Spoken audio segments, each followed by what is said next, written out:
नमस्कार मित्रांनो आणि मैत्रिणींनो, आयुष्यात सगळ्यात जास्त वेदना कधी होतात माहितीये? जेव्हा आपण कुणाशी तरी मनापासून जोडलेले असतो आणि पलीकडून अचानक फक्त शांतता मिळते. समोरची व्यक्ती ऑनलाईन असूनही रिप्लाय देत नाही, उलट इतरांच्या पोस्टवर कमेंट्स करते, फोटो शेअर करते, पण तुमच्या एका मेसेजकडे मात्र दुर्लक्ष करते. अशा वेळी काळजात जी धडधड होते ती शब्दाच्या पलीकडे असते. दुर्लक्ष होणं हे एखाद्या संत विषासारखं असतं, जे तुमच्या आत्मविश्वासाला हळूहळू पोखरतं. मनात एकच विचार येतो, माझं काय चुकलं? मी खरंच इतकी फालतू व्यक्ती आहे का? आज मी तुम्हाला अशा काही गोष्टी सांगणार नाही ज्या तुम्ही इंटरनेटवर 1000 वेळा ऐकल्या असतील. आपण आज मानवी मनाच्या अशा खोल कोपऱ्यात जाणार आहोत जिथे समोरच्या व्यक्तीचा अहंकार बसलेला असतो. मी आज तुम्हाला 11 असे मार्ग सांगणार आहे जे इतके नैसर्गिक आहेत की जी व्यक्ती आज तुम्हाला इग्नोर करण्याची हिंमत करते ती उद्या तुमच्या एका शब्दासाठी तडपडेल. हा व्हिडिओ म्हणजे तुमच्या स्वाभिमानाचा पुनर्जन्म आहे. आपण कोणासमोर रडणार नाही आहोत, तर स्वतःला इतकं सिद्ध करणार आहोत की समोरच्याला त्याच्या वागण्याबद्दल पश्चाताप होईल. चला तर मग या वेदनेला आता आपली ताकद बनवूया आणि या मानसिक खेळाला कसं जिंकायचं ते पाहूया. पहिली आणि सगळ्यात महत्त्वाची गोष्ट म्हणजे भावनिक गुंतवणुकीचा ओघ थांबवा. आपण काय करतो? समोरची व्यक्ती इग्नोर करायला लागली की आपण अजून जास्त मेसेज करतो, इमोशनल ऑडिओ क्लिप पाठवतो किंवा त्यांना फोन करून विचारतो, काय झालं? तू का बोलत नाहीयेस? मी काय चूक केली? लक्षात ठेवा, जेव्हा तुम्ही हे प्रश्न विचारता तेव्हा तुम्ही तुमच्या भावना त्यांच्या पायाशी नेऊन ठेवता. तुम्ही त्यांना हे सिद्ध करून देता की तुमचं सुख आणि दुःख त्यांच्या रिप्लायवर अवलंबून आहे. आता हे करणं पूर्णपणे थांबवा. जर समोरून शांतता असेल तर तुमची बाजूही शांतच ठेवा. उदाहरण द्यायचं झालं तर समजा तुम्ही एखाद्या झाडाला रोज पाणी घालताय, पण ते झाड तुम्हाला फळं किंवा सावली देत नाहीये, उलट ते वाळत चाललंय, तर तुम्ही तुमची मेहनत तिथेच थांबवता. तसंच तुमच्या भावनांची गुंतवणूक अशा ठिकाणी करणं थांबवा जिथे तुम्हाला शून्य रिटर्न्स मिळत आहेत. जेव्हा तुम्ही प्रश्न विचारणं बंद करता तेव्हा समोरच्या व्यक्तीला सवय असते की तुम्ही त्याच्या मागे धावणार, पण जेव्हा तुम्ही धावणं थांबवता तेव्हा त्याच्या अहंकाराला धक्का बसतो. त्यांना प्रश्न पडतो, अरे ही व्यक्ती तर माझ्यासाठी रडत होती, आता हिला फरक का पडत नाहीये? तुमची ही शांतता त्याच्या मनात गोंधळ निर्माण करण्यासाठी पुरेशी असते. या शांततेचा वापर आता स्वतःला थोडं गूढ बनवण्यासाठी करा. दुसरा मार्ग म्हणजे तुमच्या आयुष्यातील प्रत्येक अपडेट देणं बंद करा. आजकाल आपल्याला सवय लागली आहे की आपण काय खाल्लं, कुठे फिरलो, अगदी आपल्याला दुःख झालं तरी आपण सॅड कोट्स किंवा गाणी स्टेटसवर ठेवतो. हे म्हणजे समोरच्याला तुमच्या मनाची रिमोट ऍक्सेस देण्यासारखं आहे. उदाहरणार्थ, जर तुम्ही सॅड स्टेटस ठेवलं तर समोरच्या व्यक्तीला घरी बसल्या हे समजतं की ते तुम्हाला दुखवण्यात यशस्वी झाले आहे. त्यांना वाटतं, बघ मी इग्नोर केलं म्हणून ही व्यक्ती कशी कोमेजली आहे. ही मज्जा त्यांना देऊ नका. तुमच्या आयुष्यात काय चाललंय हे कुणाला समजू देऊ नका. ना सॅड स्टेटस ना रागाचे मेसेज. जेव्हा तुमची माहिती मिळणं पूर्णपणे बंद होतं तेव्हा समोरची व्यक्ती विचार करायला लागते. माणसाला त्या गोष्टीबद्दल जास्त आकर्षण वाटतं जिचा अंदाज बांधता येत नाही. उदाहरणार्थ, बंद पेटीत काय आहे हे बघण्याची इच्छा प्रत्येकाला असते, पण उघड्या कपाटाकडे कोणी लक्ष देत नाही. तुम्ही स्वतःला त्या बंद पेटीसारखं बनवा. तुम्ही सध्या काय करताय, तुमचं करिअर कुठे चाललंय, तुम्ही कुणाशी बोलताय, हे सगळं त्यांच्याशी एक रहस्य बनू द्या. जेव्हा हे गूढ वाढतं तेव्हा त्यांची अस्वस्थताही वाढायला लागते. याच अवस्थेचा फायदा घेत आता तुमची उपलब्धता कमी करा. तिसरी गोष्ट म्हणजे कायम हजर राहण्याची तुमची सवय मोडून काढा. आपण त्या व्यक्तीसाठी नेहमी होम डिलिव्हरी सारखे हजर असतो. मेसेज आला की 5 सेकंदात रिप्लाय, फोन आला की लगेच उचलणे. यामुळे तुमची किंमत शून्य होते. उदाहरण द्यायचं झालं तर जसं एखाद्या हॉटेलमध्ये तुम्ही कधीही गेलात तरी तुम्हाला लगेच टेबल मिळणार असेल तर तुम्हाला त्या हॉटेलची ओढ वाटत नाही, पण जर एखाद्या हॉटेल बाहेर लांब रांग असेल आणि तिथे वेटिंग असेल तर तुम्हाला तिथल्या जेवणाची जास्त किंमत वाटते. तुम्ही सुद्धा स्वतःला वेटिंगवर टाका. जेव्हा त्या व्यक्तीला वाटेल की तुम्ही नेहमीप्रमाणे त्याच्या एका हाकेवर धावून याल तेव्हा त्यांना धक्का द्या. तुमची वेळ ही विनामूल्य मिळणारी वस्तू नाही हे तुमच्या कृतीतून दिसलं पाहिजे. जेव्हा तुम्ही कामात असता तेव्हा खरंच कामात राहा. समोरच्याला जाणवलं पाहिजे की तुमचं स्वतःचं एक आयुष्य आहे, तुमची काही ध्येय आहेत. तुमची वेळ मिळवणं हे त्यांच्यासाठी एक अचिव्हमेंट असावी, सोपी गोष्ट नाही. एकदा का त्यांना तुमच्या वेळेची किंमत कळाली की मग वेळ येते तुमच्या आनंदाचं केंद्र स्वतःकडे वळवण्याची. पण मित्रांनो, ही तर फक्त सुरुवात आहे. स्वतःला वेळेच्या बंधनात अडकवणं पुरेसं नाही. या प्रवासात पुढे असे 2 टप्पे येणार आहे जे या संपूर्ण खेळाचा टर्निंग पॉइंट ठरणार आहेत. विशेषतः 7वा आणि 8वा मार्ग, हे 2 मार्ग म्हणजे तुमच्या स्वाभिमानाचं असं अस्त्र आहे जे समोरच्या व्यक्तीचा अहंकार एका क्षणात धुळीला मिळवतील. ते 2 मार्ग नेमके काय आहेत आणि ते तुमच्या आयुष्यातील तुमची जागा कशी बदलून टाकतील हे जाणून घेणं तुमच्यासाठी खूप गरजेचं आहे. पण त्याआधी आपण 4थ्या महत्त्वाच्या पायरीकडे वळूया. स्वतःला स्वतःमध्ये पूर्ण आणि आनंदी बनवा. आपण आपला आनंद दुसऱ्याच्या रिप्लायवर किंवा त्याच्या मूडवर अवलंबून ठेवतो. ही मानसिक गुलामी आहे. उदाहरणार्थ, तुमचं ऑफिसमध्ये कौतुक झालंय, पण ज्या व्यक्तीकडून तुम्हाला कौतुकाची अपेक्षा आहे तिने इग्नोर केलं म्हणून तुम्ही दुःखी आहात. हे साप चुकीचं आहे. स्वतःचा आनंद स्वतः साजरा करायला शिका. जेव्हा तुम्ही स्वतःमध्ये तृप्त असता तेव्हा तुमच्या चेहऱ्यावर एक वेगळाच ग्लो येतो. समोरच्याला वाटतं, मी तर या व्यक्तीला इग्नोर करतोय तरी ही व्यक्ती इतकी मजेत कशी काय असू शकते. हिच्या आयुष्यात नक्की काय चालू आहे. मानवी स्वभाव असा आहे की तो नेहमी अशा ऊर्जेकडे आकर्षित होतो जी स्वतःहून प्रकाशमान असते. तुम्ही इतके खुश राहा की समोरच्याला वाटलं पाहिजे की त्यांनी तुमचं दुर्लक्ष करून तुमच्या आनंदावर काहीच फरक पाडलेला नाही. जेव्हा त्यांना कळतं की तुमच्या आनंदासाठी आता त्यांची गरज उरलेली नाही तेव्हा ते तुमचं लक्ष वेधण्यासाठी स्वतःहून धडपड करायला लागतात. ही स्वयं तृप्ती साध्य केल्यानंतर त्या व्यक्तीशी संवाद साधण्याची पद्धत कशी बदलायची ते पाहूया. 5वा मार्ग म्हणजे औपचारिकतेचा आणि आदराचा एक पडदा तयार करा. जेव्हा आपण कुणाशी तरी खूप जवळ असतो तेव्हा आपण हक्काने आणि थोड्या मोकळेपणाने बोलतो. पण जर कोणी तुम्हाला इग्नोर करत असेल तर त्याच्याशी बोलताना अत्यंत सभ्य पण लांबून बोला.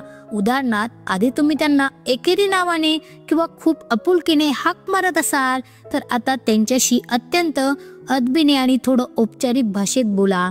जसं आपण आपल्या एखाद्या वरिष्ठांशी किंवा ऑफिसमधील कोणाशी तरी बोलतो. ही औपचारिक भाषा समोरच्याला जाणीव करून देते की त्यांनी तुमच्या आयुष्यातील हक्काची जागा गमावली आहे.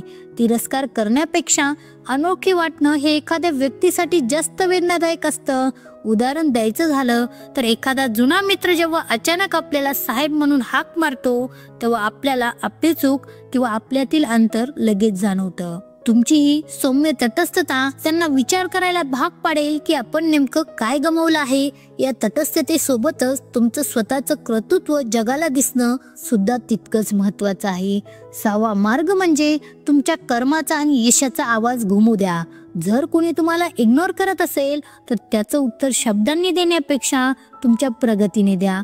उदाहरण द्यायचं झालं तर समजा तुम्ही एखाद्या खेळात हारलात आणि समोरचा तुमची टर उडवतोय तर तिथे चिडण्यापेक्षा पुढच्या मॅचमध्ये इतकी जबरदस्त कामगिरी करा की समोरच्याशी बोलती बंद व्हावी. तुमचं करिअर, तुमचं शरीर, तुमचं ज्ञान इतक्या उंचीवर न्या की समोरच्याला तुमची साधी भेट घेण्यासाठी सुद्धा प्रयत्न करावे लागतील. जेव्हा तुमची सामाजिक प्रतिष्ठा वाढते तेव्हा तुमचं दुर्लक्ष करणाऱ्या व्यक्तीला स्वतःच्या चुकीच्या निर्णयाची जाणीव होते. त्यांना समजतं की त्यांनी अशा व्यक्तीला गमावलं आहे जिला आज सगळं जग मान देतंय. तुमचं यश हे त्या व्यक्तीसाठी सगळ्यात मोठं उत्तर असतं. यश कधीच ओरडून सांगावं लागत नाही, त्याचा गाजावाजा आपोआप होतो. यशाच्या मार्गावर चालताना तुम्हाला एक महत्त्वाची गोष्ट शिकावी लागेल, ती म्हणजे नाही म्हणण्याची ताकद. 7वा महत्त्वाचा मुद्दा म्हणजे ठामपणे नकार द्यायला शिका. आपली किंमत कमी होण्याचं मुख्य कारण म्हणजे आपण समोरच्या व्यक्तीला कधीच नाही म्हणत नाही. त्यांनी कधीही कसंही बोलवलं तरी आपण आपली कामं सोडून धावतो. उदाहरण द्यायचं झालं तर समोरच्या व्यक्तीने तुम्हाला त्यांच्या सोयीनुसार रात्री उशिरा मेसेज केला किंवा अचानक भेटायला बोलवलं तर लगेच हो म्हणू नका. त्यांना शांतपणे सांगा की सॉरी, आज मी माझ्या दुसऱ्या एका महत्त्वाच्या कामात आहे, आपण नंतर कधीतरी बघूया. जेव्हा तुम्ही त्यांना त्यांच्या सोयीनुसार उपलब्ध होत नाही तेव्हा त्यांना समजतं की तुम्ही त्यांच्या तालावर नाचणारे बाहुले नाही आहात. नकाराची ही चव त्यांना तुमच्या वेळेचं आणि तुमच्या अस्तित्वाचं महत्त्व सांगून जाईल. स्वाभिमान हा कोणत्याही नात्यापेक्षा मोठा असतो. हे जेव्हा तुम्ही तुमच्या कृतीतून सिद्ध करता तेव्हा समोरची व्यक्ती तुमची खऱ्या अर्थाने इज्जत करायला लागते. केवळ नकार देऊन थांबायचं नाहीये तर त्याच्या डिजिटल सावलीतूनही तुम्हाला बाहेर पडावं लागेल. आठवा मार्ग म्हणजे डिजिटल डिटॉक्स आणि खरी पेस. आपण वरवर इग्नोर करतो असं म्हणतो, पण चोरून त्या व्यक्तीच्या व्हॉट्सअप डीपीवर किंवा इंस्टाग्राम प्रोफाईलवर लक्ष ठेवतो. हे स्वतःला फसवण्यासारखं आहे. जोपर्यंत तुम्ही त्यांच्या आयुष्यात डिजिटल माध्यमातून डोकावताय तोपर्यंत तुम्ही तुमच्या मनाला शांत होऊ देत नाही. उदाहरण द्यायचं झालं तर जसं एखाद्या जखमेवर तुम्ही वारंवार बोट लावलं तर ती कधीच भरून येत नाही, तसंच त्या व्यक्तीच्या पोस्ट बघून तुमची भावनिक जखम ताजी ठेवत त्यांना पूर्णपणे स्पेस द्या आणि स्वतःलाही स्पेस द्या. त्यांना कळू द्या की तुम्ही त्यांच्या ऑनलाईन जगात आता अस्तित्वात नाही आहात. जोपर्यंत तुम्ही त्यांच्या पोस्टवर नजर ठेवता तोपर्यंत समोरच्याला एक सुप्त अहंकार असतो की तुम्ही अजूनही त्यांच्या जाळ्यात आहात. ज्या दिवशी तुम्ही त्यांना पूर्णपणे फ्री सोडता त्या दिवशी खऱ्या अर्थाने त्या व्यक्तीला तुमच्या नसण्याची भीती वाटू लागते. या काळामध्ये तुमच्या व्यक्तिमत्वात असा काही बदल करा की जग पाहत राहील. नववा मार्ग आहे तुमच्या व्यक्तिमत्वाचा असा कायापालट करा की त्यांना ओळखणं कठीण होईल. जेव्हा आपल्याला कोणी इग्नोर करतं तेव्हा आपण मानसिक दडपणाखाली स्वतःच्या आरोग्याकडे आणि दिसण्याकडे दुर्लक्ष करतो. हे पूर्णपणे टाळा. उलट आता स्वतःला शारीरिक आणि मानसिक दृष्ट्या अधिक शक्तिशाली बनवण्याची वेळ आहे. उदाहरणार्थ तुम्ही कधीच न केलेला एखादा व्यायाम सुरू करा, तुमची स्टाईल बदला, वाचन करून तुमचं ज्ञान वाढवा. जेव्हा तुम्ही आरशात बघून स्वतःवर प्रेम करता तेव्हा तुमचं बदललेलं रूप, तुमचा वाढलेला आत्मविश्वास जेव्हा कधी त्या व्यक्तीच्या समोर येईल तेव्हा त्यांना प्रचंड अस्वस्थता जाणवेल. त्यांना वाटेल, अरे ही तीच व्यक्ती आहे का जी आधी माझ्यासाठी रडत होती. आज हिचा रुबाब तर काही वेगळाच आहे. सौंदर्य हे केवळ मेकअप मध्ये नसतं तर ते तुमच्या कामातील कौशल्य आणि वागण्यातील ठामपणाच असतं. जेव्हा तुम्ही उत्साहाने वावरता तेव्हा समोरच्या व्यक्तीची नजर तुमच्यावर खिळणं अटळ असतं. पण केवळ स्वतःवर लक्ष देऊन चालणार नाही तर तुमच्या सामाजिक आयुष्यालाही पुन्हा नवसंजीवनी द्यावी लागेल. 10वा मार्ग म्हणजे तुमच्या सामाजिक वर्तुळाचा विस्तार करा. आपण एकाच व्यक्तीच्या मागे लागून आपल्या इतर चांगल्या माणसाकडे पूर्णपणे दुर्लक्ष करतो. आता तुमचं लक्ष डायव्हर्ट करा. नवीन लोकांशी ओळखी करा, जुन्या मित्रांशी नाते घट्ट करा किंवा समाज उपयोगी कामात सहभागी व्हा. उदाहरणार्थ जेव्हा इग्नोर करणाऱ्या व्यक्तीला सामाजिक माध्यमातून किंवा इतर लोकांकडून कळतं की तुमच्या आयुष्यात तुमची काळजी घेणारे आणि तुम्हाला मान देणारे खूप लोक आहेत तेव्हा त्यांना त्यांच्या चुकीची खरी जाणीव होते. त्यांना वाटतं की मी या व्यक्तीला एकटं पाडलं होतं असं मला वाटत होतं, पण हिच्या भोवती तर आनंदी लोकांचा गराडा आहे आणि हीच व्यक्ती समाजात सन्मानाने जगते. हे सामाजिक वर्तुळ तुमची मानसिक ताकद 100 पटीने वाढवतं आणि समोरच्याला तुमच्या जवळ येण्यासाठी मजबूर करतं. या संपूर्ण प्रवासाचा शेवटचा आणि सर्वात शक्तिशाली टप्पा म्हणजे तुमच्या मनाची पूर्ण मुक्ती. 11वा आणि शेवटचा मार्ग म्हणजे मनातून त्या व्यक्तीचं विसर्जन करणे. ही समोरच्यासाठी सगळ्यात मोठी आणि अंतिम शिक्षा असते. मनात राग ठेवणं किंवा बदला घेण्याची इच्छा बाळगणं म्हणजे अजूनही तुम्ही भावनिकदृष्ट्या त्यांच्याशी बांधलेले आहात. पण ज्या दिवशी तुम्ही त्यांना मनातून पूर्णपणे काढून टाकता तो तुमच्या खऱ्या अर्थाने विजय असतो. उदाहरण द्यायचं झालं तर ज्या दिवशी त्या व्यक्तीचा विचार करून तुमच्या डोळ्यात पाणी येत नाही आणि त्यांच्याबद्दल कोणतीही तक्रार उरत नाही त्या दिवशी तुम्ही जिंकलात. तुमची विरक्ती समोरच्या व्यक्तीला सगळ्यात जास्त तडपवते, कारण त्यांना असा एक सुप्त अभिमान असतो की ते कुणाच्या तरी आयुष्यावर ताबा मिळवून आहेत. व जेव्हा त्यांना कळतं की तुम्ही तर नवीन आयुष्य जगायला सुरुवात केली आहे आणि तुम्हाला आता त्यांच्या असण्या नसण्याने शून्य फरक पडतोय तेव्हा त्यांचा अहंकार पूर्णपणे कोसळतो. तुमचं हे शांतपणे स्वतःच्या आयुष्यात पुढे जाणं त्यांना हे सांगतं की त्यांचं अस्तित्व तुमच्या आयुष्यात आता फक्त एक छोटासा धडा होता, संपूर्ण आयुष्य नाही. तर मित्रांनो, या होत्या त्या 11 गोष्टी ज्या तुम्हाला इग्नोर करणाऱ्या व्यक्तीला तुमची खरी किंमत समजावून सांगते. पण हे सगळं करताना एक गोष्ट नेहमी लक्षात ठेवा, हे कुणाला तरी मुद्दाम त्रास देण्यासाठी करू नका, तर स्वतःचा हरवलेला स्वाभिमान पुन्हा मिळवण्यासाठी करा.